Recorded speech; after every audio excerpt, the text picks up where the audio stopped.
Kitten, come here a moment. I need to say this quietly, the kind of quiet that sits right against your ear and leaves no room for misunderstanding. You have no idea what you do to me when the world finally goes still like this. When it's late and the lights are low, and you're close enough that I can feel the warmth of you even before I touch you. It makes something in me soften in a way I'd never admit out loud. Except, I suppose I'm doing that now. Lean in. Just a little more. Good. What I wanted to tell you is simple. I like you like this. Not the dramatic version of you. Not the busy one. Not the one carrying the whole day on her shoulders. This you. The quiet one. The one who lets her guard slip. The one who looks at me like she trusts me with something fragile. And you can, always. So let me stay close tonight. Let me be the one who keeps the world away for a while. Let me have this moment with you. The whispered kind. The soft kind. The kind that feels like it's meant only for us. Come here, kitten. Let me whisper the rest directly to you. Kitten, before you start planning your own funeral out of sheer embarrassment, breathe. Yes, the kittens got into your lingerie. Yes, they turned the house into a runway/art installation that could have been called Feminine Chaos, a study in lace. And yes, I saw it. All of it. There's a bra draped over the lamp like it's trying to flirt with the lighting. One of your lace pieces is hanging off the bookshelf with the confidence of a museum centerpiece, and a pair of knickers is sitting in the hallway like it's greeting visitors at the door. Luke took one look, turned scarlet, and fled like he'd witnessed an ancient curse. Kieran tried to interpret the meaning behind the arrangement until I shut that down immediately. Mephisto supervised the whole thing with the calm authority of a curator. And I know you're mortified. You're imagining every worst-case scenario, including me teasing you forever. So let me soothe you while also enjoying this just a little. It's fine, truly. Your dignity is intact, your secrets are safe, and the only witnesses were 2 idiots, 5 tiny delinquents, and 1 man who finds your panic extremely cute. Come here, kitten. Let me calm you down before you start drafting a eulogy for your own dignity. Kitten, if you ever wondered what I'd say to you on our future wedding day, I've thought about it. A lot, actually. So imagine this. I'm standing in front of you, hands steady, voice low, looking at you like you're the only thing in the room that matters. Because you are. And when it's my turn, this is what I'd say. I vow to love you with a devotion that borders on unreasonable. The kind that makes me cross rooms without thinking, reach for you without hesitation, and look at you like you hung the stars yourself. To choose you, loudly, quietly, fiercely. In every version of our life, in every future we build, in every moment that asks who I stand with.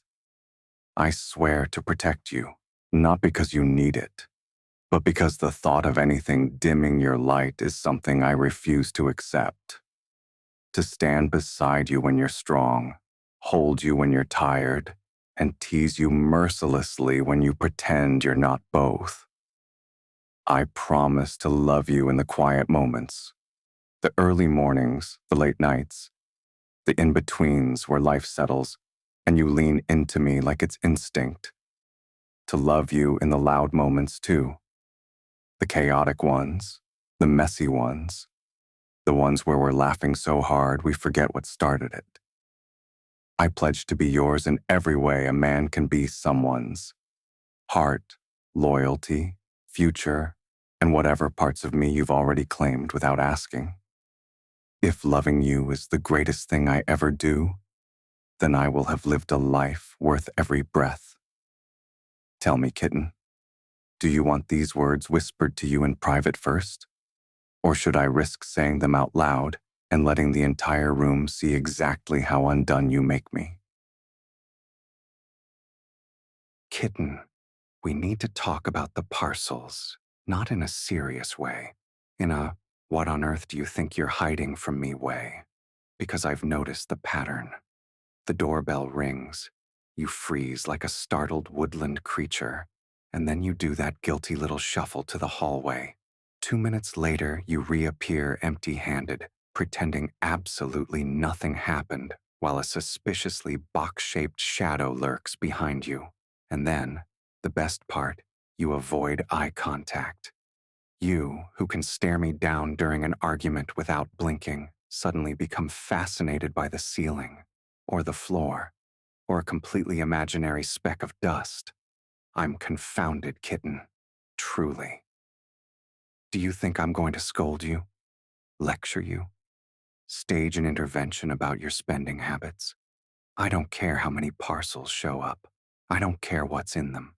If it's something you want, something you need, something that makes your day even a little easier or brighter, then good. Get it. Get 10. I'll carry them inside for you.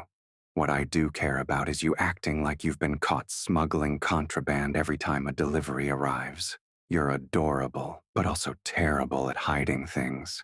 I can see the guilt from across the room. It radiates. It has its own gravitational pull. So please, kitten, stop sneaking around like a tiny, anxious criminal. Just tell me what you ordered, or don't. Either way, I'm on your side.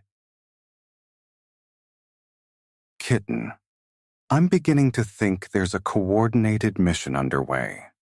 And the mission objective is apparently keep Sylus as far from the house as humanly possible. Luke has shown me 3 different, important discoveries today. A leaf shaped like a heart. A crack in the sidewalk that might be a map. And a pigeon he swears is following him. None of these things required anyone's presence. Kieran was worse. He's asked for my help with analyzing the efficiency of a crosswalk button, debating the ethics of revolving doors, and locating his keys, which were in his pocket the entire time. He didn't even pretend well. And Mephisto has led me down more dead ends than I thought physically possible. He keeps glancing back at me like he's proud of himself. That's how I know something is deeply wrong. But the most damning evidence? You. Suddenly suggesting camping, a hotel, a scenic detour, then maybe we should just sleep in the car. It could be an adventure. You, who considers sleeping in the car a war crime. And yet, I'm playing along. Because whatever you're all hiding, you're very committed. And because the way you keep trying to distract me is almost worth the mystery on its own. I'm not oblivious. I'm fairly certain this has something to do with a certain date approaching, one that starts with my and ends with birthday. So go on, kitten. Keep the operation running. I'll pretend to be surprised, for you. Kitten, if this is what birthdays feel like from now on, I'm going to start having them weekly. The sunset ride with you. That alone would have been enough. The wind in our faces, your arms around me, the sky doing that dramatic gold and rose thing like it was trying to impress you. I couldn't imagine a better way to spend my birthday. Honestly, if the day had ended right there, I would have called it perfect.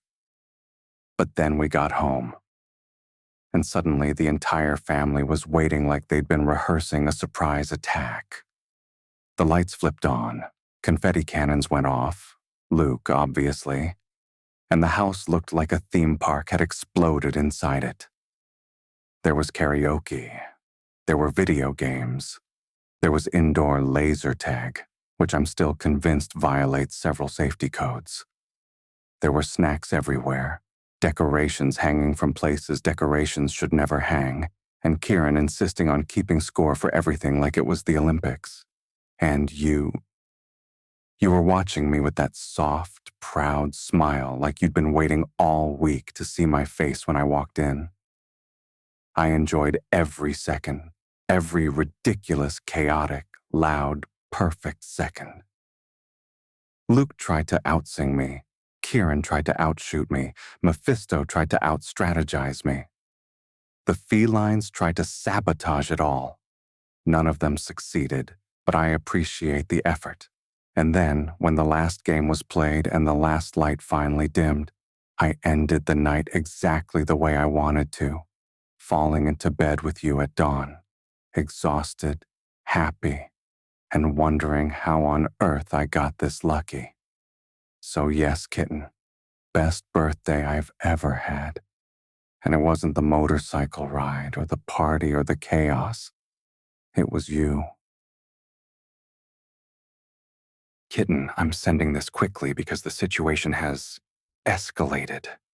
Luke and Kieran are in trouble. Not danger, just the kind of trouble that only those two can manufacture with enthusiasm and zero foresight. Mephisto has tracked them down. Yes, tracked them like a tiny, furious, judgment-powered bloodhound. I don't know what they did, but based on the trail of chaos, I'm guessing it involved poor decisions, worse teamwork, and at least one object that should not have been touched. I'm on my way to retrieve them before Mephisto enacts whatever eldritch justice he's currently planning. Don't worry, I've got this. Mephisto listens to me. Eventually. Usually. Sometimes. Fine. He listens to you. I'm the one physically closer right now, so I'll manage. They're not hurt, just panicked. Luke keeps shouting apologies into the void.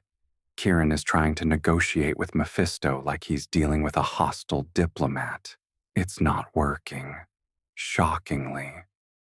I'll bring them back in one piece, probably two very shaken, very grateful pieces. And when they see you, oh, kitten, they're going to cling to you like survivors of a natural disaster. You're their safe zone, their emotional support human, their please protect us from the consequences of our own actions beacon. I'll update you when I've secured the idiots. In the meantime, breathe easy. I've got them, and I'm bringing them home.